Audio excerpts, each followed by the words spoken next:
with Ma'am Caribbean Beloy with her demonstration teaching. May request everyone to please observe social distancing, the safety protocols of our government, and let us observe silence. So this afternoon, we are going to observe or to have the first new normal demonstration teaching of our colleague, Mrs. Caribbean Beloy. I'd like to remind everyone that my presentation this afternoon is not really the classroom observation demo that we expect to witness. This is based on my own understanding on the classroom observation in the new normal. So technically, I am not going to demonstrate it in a classroom, but I am just going to present and discuss to you how what is the process during the entire duration of the module, from the module printing up to the retrieving and checking and everything. And also, I would like to remind everyone that you are here because you invited yourself. And we are here to help each and every one of us to be enlightened with the new normal classroom observation. Since I know that most of us, if not all, is really having many questions regarding how are we going to present the classroom observation, the new normal. So I volunteered myself to be the first in line of that for your judgment, whether it is right or wrong, para so that we can have clarifications and suggestions as to how are we going to really present the new normal observation. So, welcome. Okay, before I start, let me read to you the quotation from Albert Einstein. He said that the world as we have created, it is a process of our thinking. It cannot be changed without changing our thinking. And according to Lao Tzu, life is a series of natural and spontaneous changes. Don't resist them, that only creates sorrow. Let reality be reality. Let things flow naturally forward in whatever way they like. So I took this from them because this is somehow a form of change. And reality tells us na when we heard the kind of observation for the new normal education, daghan kita og mga hesitations, complaints, questions, criticisms, and everything about the new normal way. Since we can understand also because it is a new change siya ba? Change siya nga, wala ka na-orient at the very first part of the school year. So, naibalan lang nato siya in the middle of the sugod na ang RPMS, ang mga classroom observation. So, kung kita, murag na nato sa form afraid of change or hesitant to do that change. Kaya lagi, we have so many questions.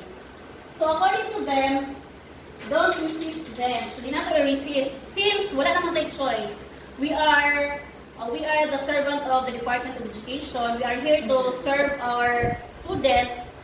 So, we need to adapt and adjust with the changes. So, ato lang, we are requesting everyone to be open-minded with the kind of change that we are implementing. Though wala ka kabaluson siya pagsugod, mauna nga gisalayan nato siya sugod karon, pero we are asking for open-mindedness with everyone. Para at least karon matubag mo sa mga questions regarding this kind of observation. So let's start. The math for the module that I have chosen, I don't know if Ma'am Joy is aware, but I have chosen quarter 2 since para ako na gid siyang na-retrieve tanan. Explain ako later nga ng quarter 2 ang akong ipili for this kind of observation. And I'll explain ako niya. The math case, determining and supported generalizations, exaggerations in a statement, and employing analytical listening and problem solving. Wala siya code nakabutang sa dapat sa iyahang kartong melt agana sa mga. So wala na ko siya special code for. Now, this is the regional office nga module. Muna siya dagway. It is consisting of 17 pages with 17 activities. Then, during those times, in quarter 2 man, mga i-implement na nato itong we are allowed to use the LES. So, ang push na gigaman of learning activity sheet, which is already 3 pages and 4 activities. Pero kanang 3 pages, actually, kay gibuklit na siya pag-print, so nahimo na siya 1 page, kay back-to-back na siya. Then, 4 activities.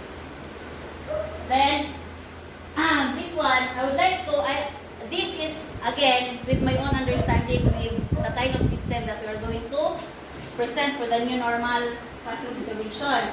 So, I have checked again, then nga po ito hagi pa ngayon, kaya nabilin diri ang akong copy sa mga coordinator is, di ba, we are going to present, we have given home learning plan sa atong mga students, muna ilahang sending guide, kung saan nila pagbahin ang atong mga subjects. So, sa akong gihatag sa dignity, kay dignity man ang section, hindi siya lang akong gihatag sa ilaha atong first quarter pa masiguro na nahatag. So, their schedule for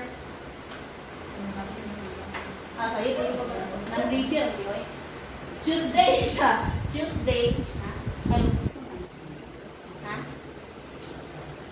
Hindi ginang mabasa. Gagmay na. Mas nato ka kasi. So, Tuesday. So, yeah. So, 7:30 to 11:30. So, Tuesday yung na-direct. Then, ang iyang objectives, di ka na to sa module. Ipili na ko itong mga objectives na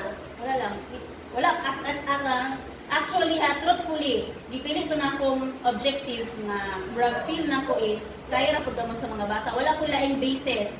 Ano siya, subjective na siya nga pagpili sa objectives na nasa module na ako ang gi-usab. So, ano siya mga objectives na ako ang gi-implement sa LES. Determine unsupported generalizations and exaggerations, use generalization and exaggerations, differentiate the types of listening, and apply within analytical listening.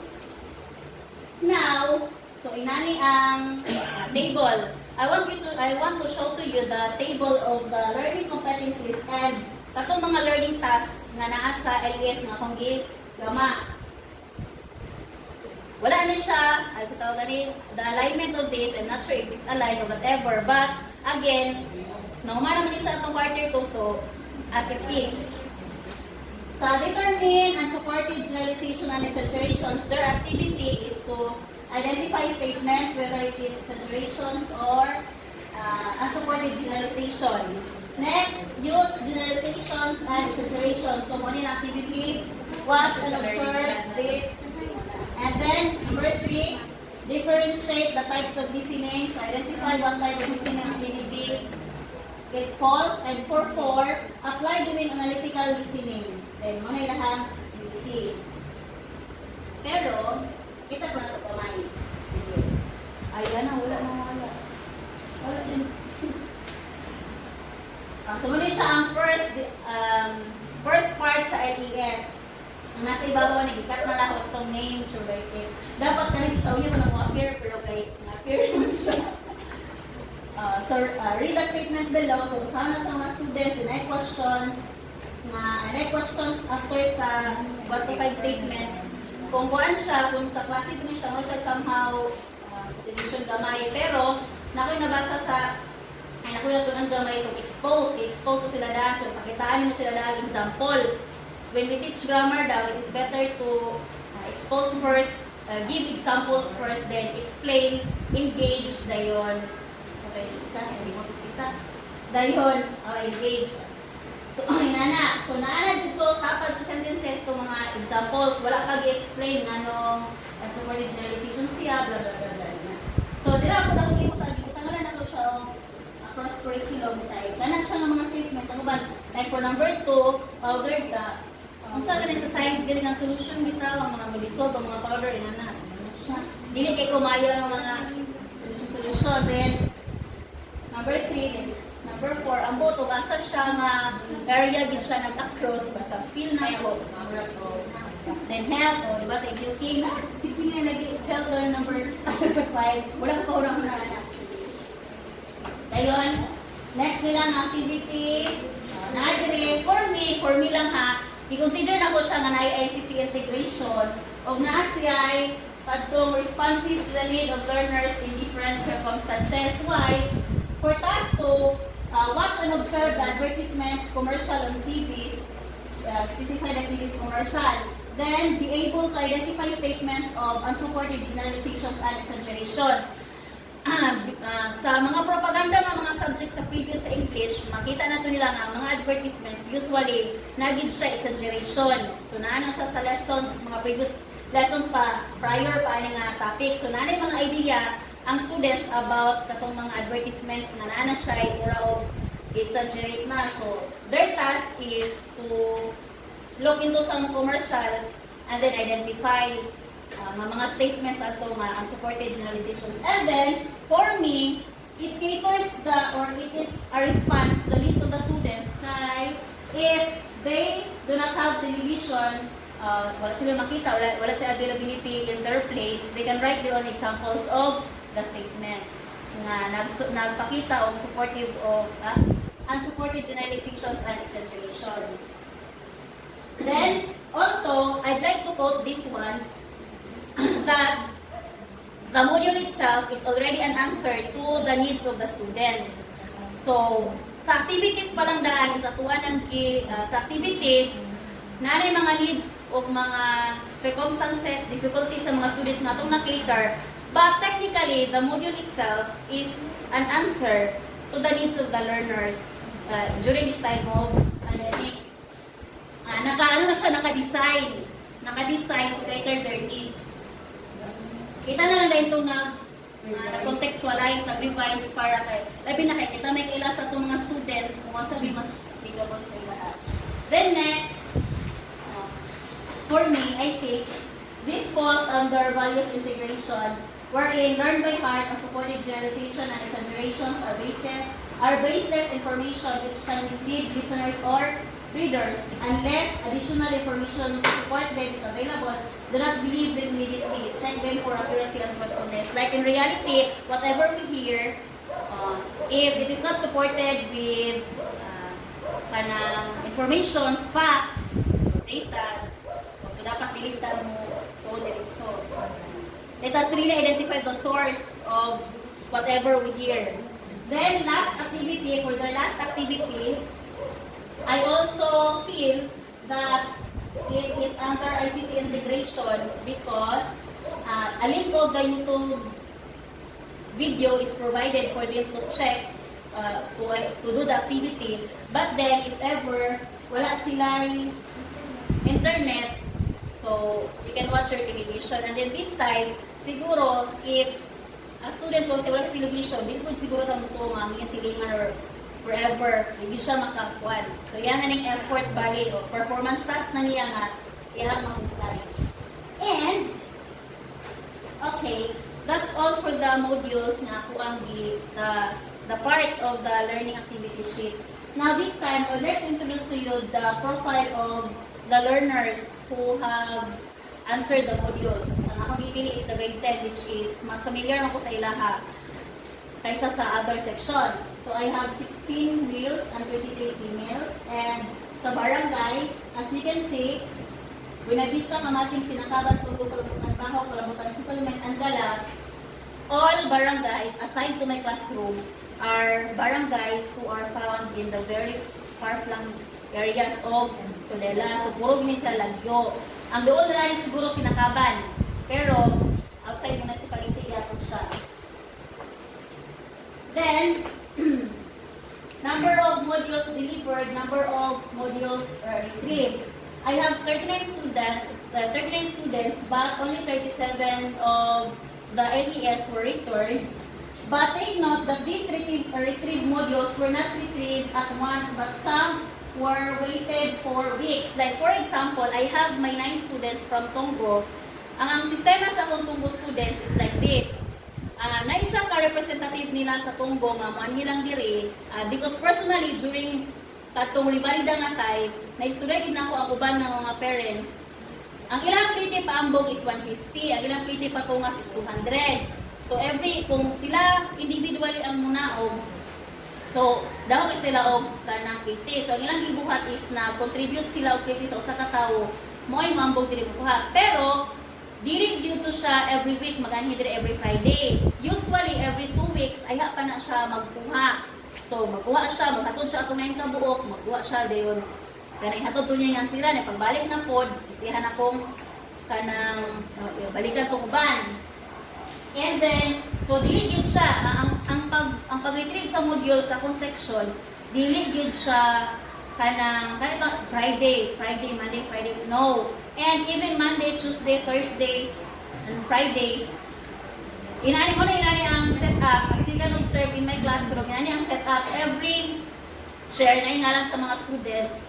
Kaya wala ginako sila. I do not know if it is right or if it is not right. Nga wala ginako strictly implement ng every Friday is dapat ila naging mauli or every Monday sila ang mauli. I am giving them their free time. If ever mahuman sila og Lunes, Martes, Miyerkules, oriented na gina sila nga maski pag naa ko or wala ko, di na sila mangita sa ako. Pag sulod dire, matulog sila silang share, ilang pa ilang ibutang. Maski pa og pila na siya ka weeks. For example, kini siya, duha na ba na siya kabutangan or tulo na. If ever nanay duha dira, so mabantayan ako nga okay. So mangita pa rin sa takugdoy, sinakaban. So i-chat na ko siya or i-text na ko siya. So inana ang process sa retrieving sa akong module. So dili gid siya automatic. Mugdagan gid siya, mugdagan ni siya og bulan. Para makumpleto tong 39. Nagi po ba na katong kanang nagi kapasidad makabalik kayo dito. So katong sa activity nga ilaha is 40 ang scores ato pero damo ko mga performance tasks ato like katong television dayon katong YouTube na. So actually sa pag-grade dili ito stricto nga pag-grado kay subjective kasi sa mga samples sa video nila nakita kay subjective siya. So inana as you can see kana wala ko naputan ako legend sorry kay mga friends sa live ko kanang blue male lang siya ma-score kanang yellow wala na female. So yung makita na ay duha diri nga nag-zero gid siya sa M1 o sa M5 kanang siya sa M1 o sa M5 kanang M1 ako kadto na siyang tagagala ako isa ka tagagala kana akong tagagala ano educate na siya dugay educate siya as intro pero ako masabtan na ako nako siya kay di ba imong tato man kang nakoy nabasa mo gud nga wait ato yung i-wait gyud ang students nga pacing basta kabalo lang kita nga trabaho reply mo sa chatan mo pa siya nang human mo pa siya hindi pa siya kaambog so okay ra dayon kay wala gid niya napasa kay ni pasar man siya PPT so mo ginana dinagi mo sa niya ang score so na siya grade 11 na siya para next dayon sa M5 gana sa M5 usa na siya sa kuan katong nag-ask si ma'am ako lang i-share si mama dili ko na ba learners at risk of dropping out. Ako yung giingon nga wala nga din ako siya i-consider nga learners at risk of dropping out kay in the first place atong pinakauna pa lang na istorya na ganin niya ang grade level coordinator sa parent nga kuan og to katong time iyang mama is dili siya ang naay special needs sa iyang mama iyang mama may tigduha kay siya nanarbaho at present nanarbaho gyapon ni siya so iyang mama nga tigduha talabsa ra pud makakuha kay iyang mama kay di siya kiyang pero basta ha? Basta yung ibantay at o inana so ako po siya gisabot na dugay kay siya makapasa og modules niabot tag dugay kay siya dayon sa ako nga part dili gid pud nga karon nga session wa siya kapas kung akong ihatod pagkasunod Friday dili po tingbo po na ako sa bulan tag binulan na po kay dili ko dalim nga maghatod siguro module total kung waiting is slow process man. So, dayon, I would like, nakoy nanunggan ako niingon daw, i-share daw my experiences, then mga challenges nga na-encounter, if I'm right or wrong. Apil daw siya sa presentation, sa new normal, so kung na ako i-share. Printing, sorting, stapling, then reading and checking. For printing, ano na siya, very common problem to everyone. The ratio of the printers to the teachers and katong ink, na basta feel ginatunatanan siya ng mga problems sa printing. Then sorting and stapling, mo na siya nga we are very layo kay mong buot sa riso kay pinaka gid siya, stressful kay siya. Ang MES mo dili na i-sort. Ako ara man siya ni stapler. Ang sa riso man kay for example, 20 pages diba isa-isa household. Ano kay siya? Time consuming actually. Pag mag-riso bitaw, honestly speaking, wala gid checking nga mahitahuan sa papel. Kay at that entire week, wala na, sige lang kag inadlaw, ihaway ko kayo, di mo na unaog, mulaag, baon, snack na. Apoy ba yun? Tinuwan man jud siya. Whereas kung galingan sa rabiya kay friend day, dili na ko. Ma'am? Oh, yes, tinuwan nanuhol gid. Nanuhol gid. Nanuhol na. Pili gid. Dahil yun, bitaw ang nanuhol. Pero yung bitaw tong ingon ang ato ang district supervisor bitaw. Si Ma'am Layana siya nga dili kabayran ang ato ang ganing atong kahago kung kita mismo mamunay. Ako na daw na siyang distribution initiative kung nagsuhol ta para mag-check. Pero ako gyud po makita ay dapat makita gyud po dato ang performance sa mga bata. Pero dili gyud daw sayo nga nanungod ta mag-check. Mo to kay nakadungog man ko niya so nagpasuhol ko mag-check. Then retrieving and checking. So sa checking, usa sa mga problem na amo ang na-encounter is katong yung ngalan. Kanang mga ngalan nga isa ra kabok ang ginganlan sa tanan nga papel. Dayon ngabot diri nga walay ngalan, dayon dito familiar sa agi, dayon module number. Pero may nilang gamay kay ang module number ila-ila ra nato tong activity. And sa checking sad sa ako ang case, di kay problema ang gagmay nga score kay. Diba, pasar, ganin ako ng kung sulod-sulod, gana pa bang nagsakit sa nag-iis, nag-submit. Bawi ang grupo ng bata kay barat magsulat, sige na lang. Dayon, okay, so end na to siya, pero once, ipakita sa na ako ang video, gamay isahin ko, magpangandawan ko. Ako ipakita. Dugay kayo, ako rin yung nagboy mga friends.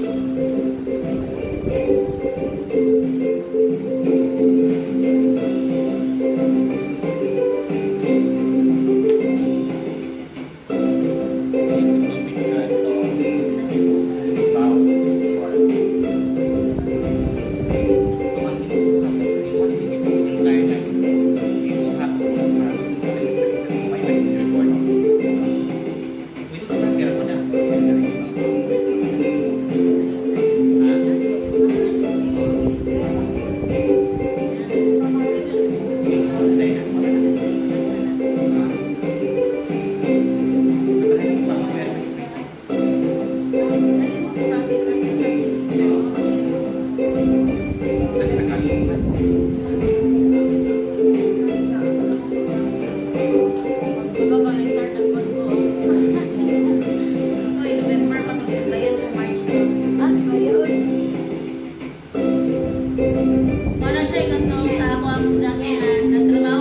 That's all.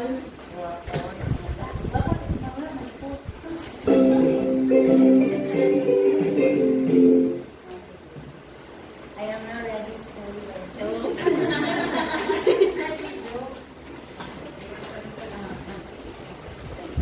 Pasi daw. Okay, thank you so much, Ma'am Harriet, for that wonderful information about classroom observation.